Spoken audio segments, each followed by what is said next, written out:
idza madha 'alal mu'min arba'una sabah wa lam yujalisil ulama qasa qalbu wa jassara 'alal kabair li'anna al-'ilma hayatul qalbi.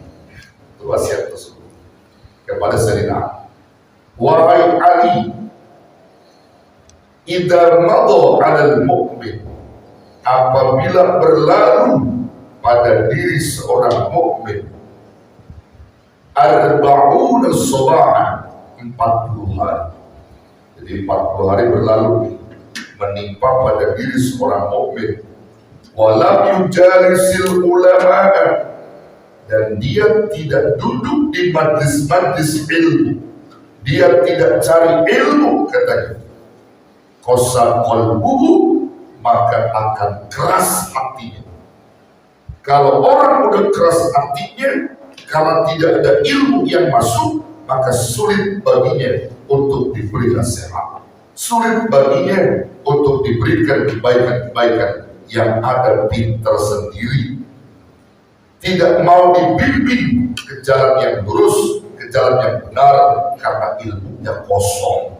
Dia nggak duduk di majlis ilmu, maka keras hatinya yang menyebabkan dia lupa akan perintah-perintah Allah. Qasa qalbu. Ini penyebab yang menimpa dia, berdampak buruk bagi dia. Ada dua. Yang pertama qasa qalbu. Yang kedua, dampak yang kedua didapat oleh orang yang selama 40 hari tanpa duduk di majlis ilmu, wa jassara 'alal kabair, dia akan mudah atau berani melakukan dosa-dosa besar. Kenapa dia mudah melakukan dosa besar? Li'annal ilma hayatul qalbi. Karena sesungguhnya ilmu yang didapat itu dapat menghidupkan hati, lantaran dia tidak duduk di majelis ilmu selama 40 hari. Gak ada ilmu-ilmu yang masuk, gak ada cahaya-cahaya ilmu yang masuk dalam kolbunya, sehingga gelap hatinya, berani melakukan dosa besar seperti berzina, mabuk, hukukul walidain, banyak lagi dosa-dosa besar yang mudah dia lakukan lantaran dia tidak duduk di majelis ilmu selama 40 hari. Itu patokan yang dimaksud Nabi itu 40 hari. Bagaimana kalau orang bertahun-tahun agak pernah duduk di majelis ilmu? Semakin fatal, saudara. Itu yang 40 hari aja. Yang 40 hari kan duduk di majelis ilmu sampai sebegitunya dampak yang dimilikinya. Apalagi yang bertahun-tahun. Nah, makanya kita jangan pernah lupakan majelis-majelis ilmu di mana saja, terlebih di kampung kita. Ada majelis dan yang mendekatkan diri kita kepadanya, juga menjauhkan diri kita kepadanya. Semakin dekat, maka Allah akan dekat dengan kita. Semakin jauh, Allah pun akan jauh dari kita. Maka dekatkan diri kita dengan berbagai hal-hal yang diperintah oleh Allah.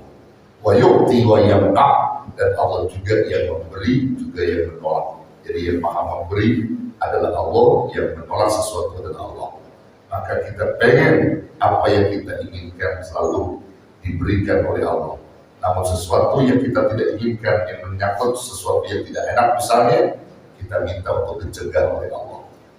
Kalau memang Allah dalam hal ini memberikannya yang tidak enak juga, tetap kita terima. Maka tidak ada yang tidak bagus kalau Allah yang memberi kepada orang-orang beriman. Sesuatu yang umumnya orang menganggap tidak enak, bagi orang beriman itu adalah sesuatu yang enak. Ada hikmah di balik itu semua yang telah Allah berikan kepada kita, sehingga tidak menilai buruk Allah.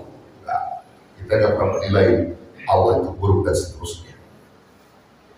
Makanya jangan sampai kita terobsesi pada hal-hal yang dapat merusak akidah kita, saudara. Terutama marah dengan Allah, apalagi sampai menuduh Allah menurunkan takdir kepada hambanya itu kejam. Kalau yang gak enak gak boleh. Takdir Allah bukan yang kejam, ya. Takdir Allah itu gak ada yang kejam, saudara. Takdir Allah itu baik, saudara. Kendati pun menurut orang ada yang mengatakan itu gak kejam.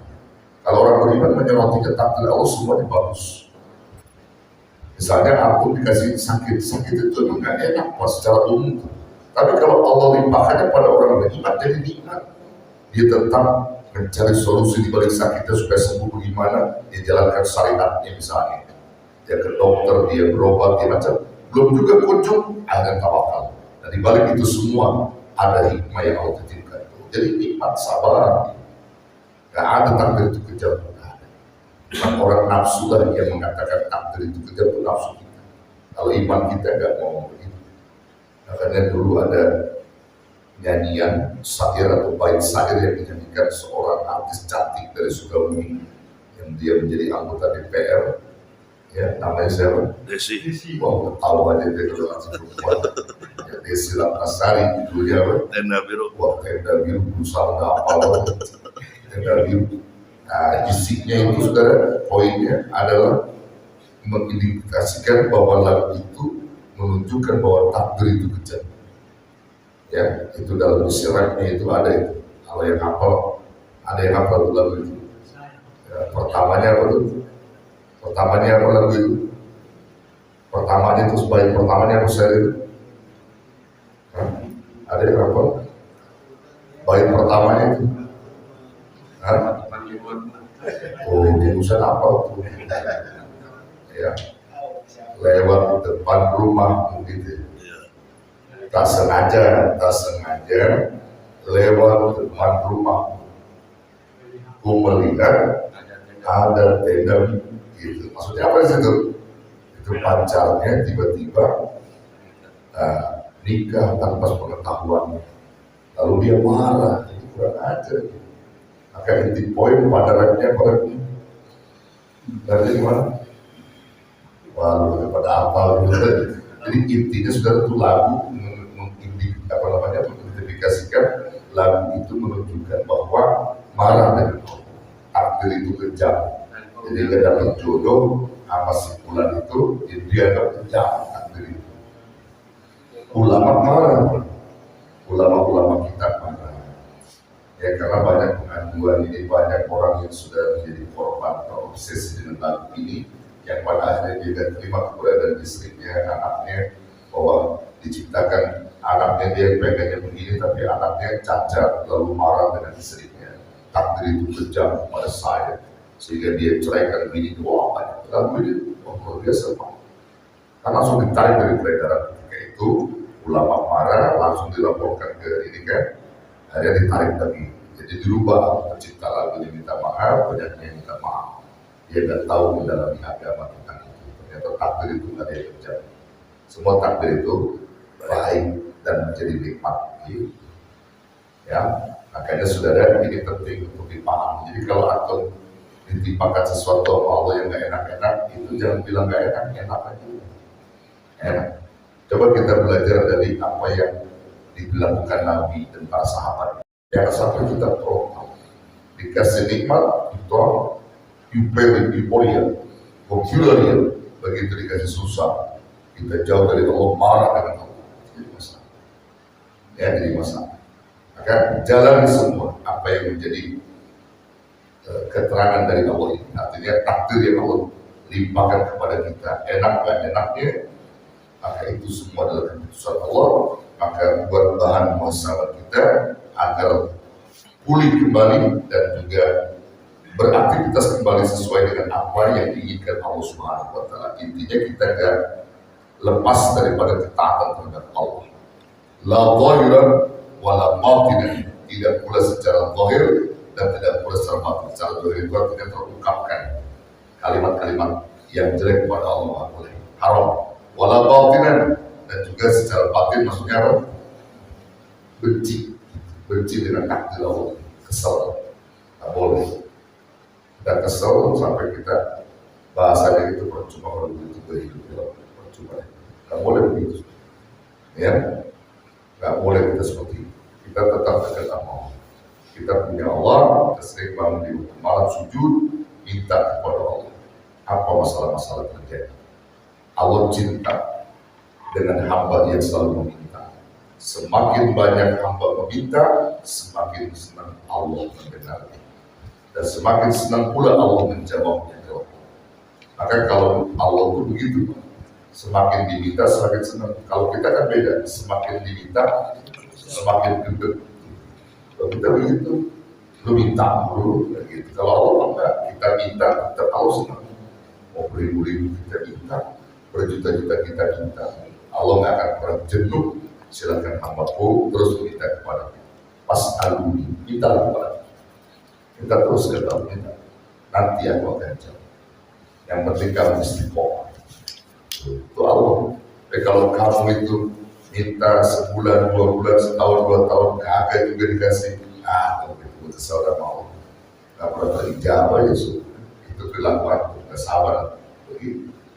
Nanti intinya kita jangan berlepas meminta dan berlindung kepada Allah Subhanahu wa Ta'ala. Sering merasa sampaikan begini.